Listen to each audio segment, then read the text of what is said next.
So Roger suggested this technique. So I said I would get to the technique. He said, the next time you find yourself embroiled in an argument with someone that's contentious and uncomfortable, say, institute the following rule.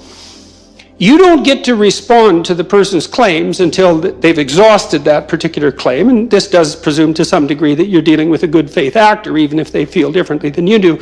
You don't get to respond until you have recapitulated their viewpoint and summarized it in a manner they find acceptable.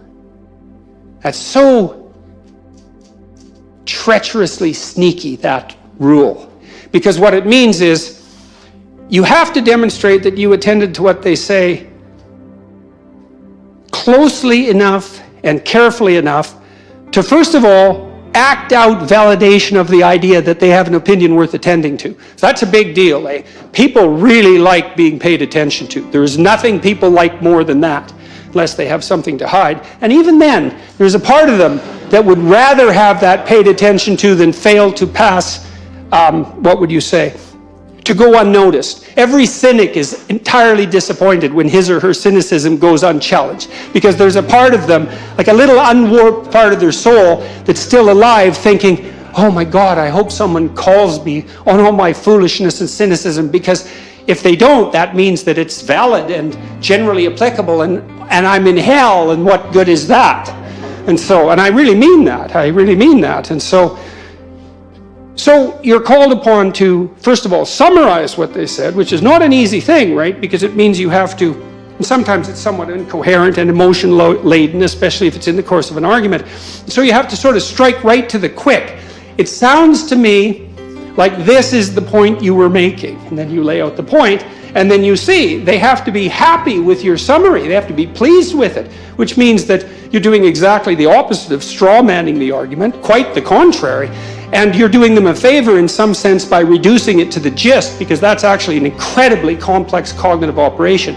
I had one client who was extraordinarily seriously affected, and in the final analysis, I don't know if I was of any help to her, because the pit of family pathology she was ensconced in was so deep that no matter how far we dug, there was always a new layer of lies underneath the lies we had already worked months to uncover. It was just awful, like homicidal level awful, literally terrible.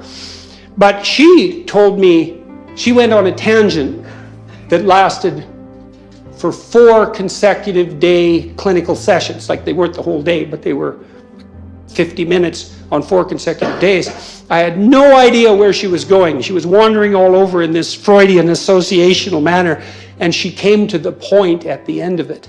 It was unbelievable. She tied together this, she was a very intelligent woman, she tied together this tremendously long, incoherent ramble into a little bow right at the end, like the punchline of a remarkable joke. And she had extracted, in some sense, the gist of what she was saying as a consequence of the circumambulation, the wandering through all this territory. And when you listen to someone very, very carefully, and especially if they express themselves for a while, and you say to them, well, it sounds to me like this is what you're saying, what you're doing is taking a tremendous amount of emotionally laden material, a lot of it unnecessary in the final analysis because of the ensuing synthesis, and offering them a synthesis, which is a great thing to do, especially if they're happy to accept it, because that also means that you did listen to them. So you signified that they were worth attending to, and then you listened to them enough to actually understand what they were saying, to try to understand it, and then you did understand it. And then they're way happier with you, even if you're arguing with them, because at least now they know they can rely on you to be a reliable listener, and that you're not trying to, you know how it is when you're arguing with someone, there's a part of you that really wants to win. It's like, I'm right, you're stupid and wrong. And so the best way for me to demonstrate that is to warp and bend your argument in make it trivial in some way it isn't, especially if it's directed to some degree at like elucidating my character flaws and to minimize you in doing so. And if you do that, of course, well, that's not a great road to peace unless you're willing to bring a big club to the argument, and many people are, and instead of listening and trying to make peace and sort things out, they'll use all sorts of subtle forms of suppression in their ensuing dialogue just to keep everything, under the rug or in the closet. I wouldn't recommend that as a medium to long-term strategy, especially if you're trying to bring peace to a household.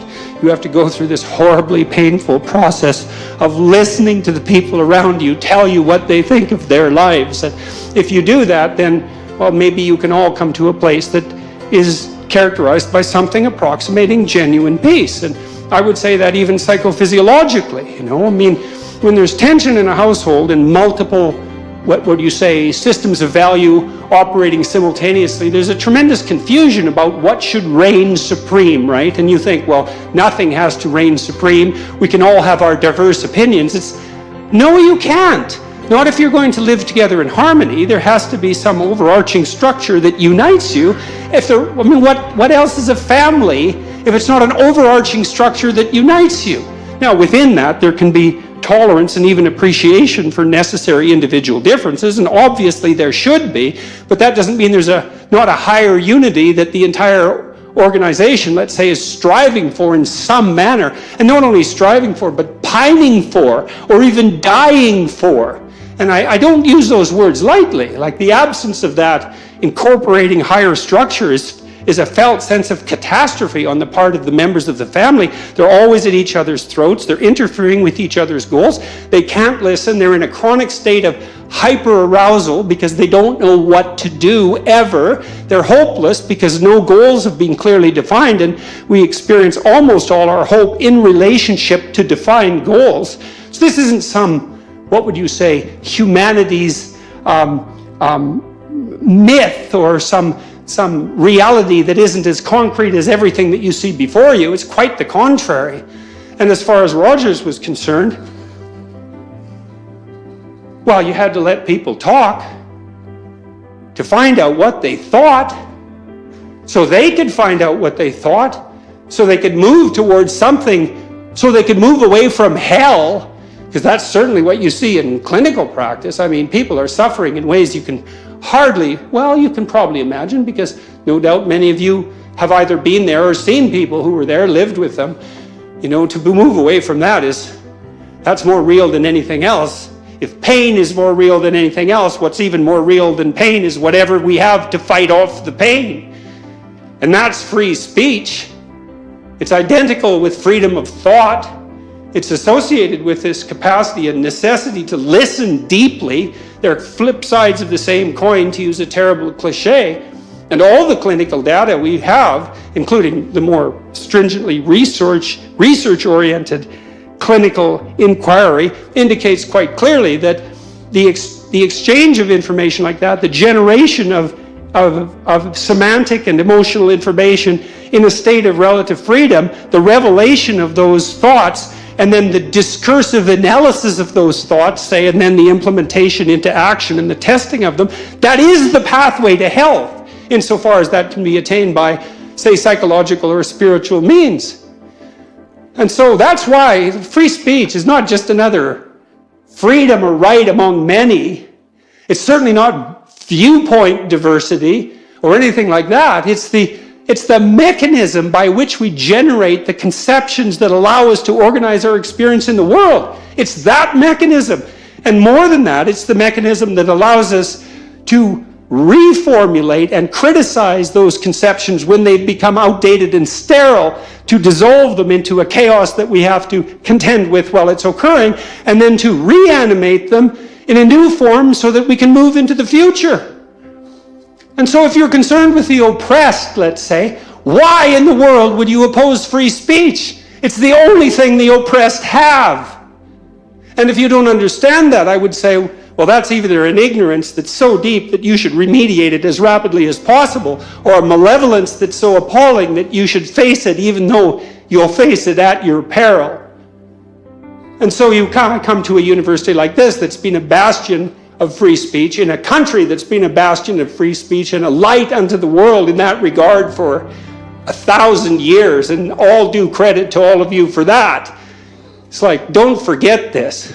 This is the fundamental thing.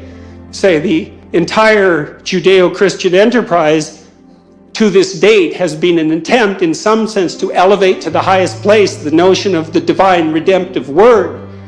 And there's no truth that's deeper than that. And that's that. So, Thank you very much.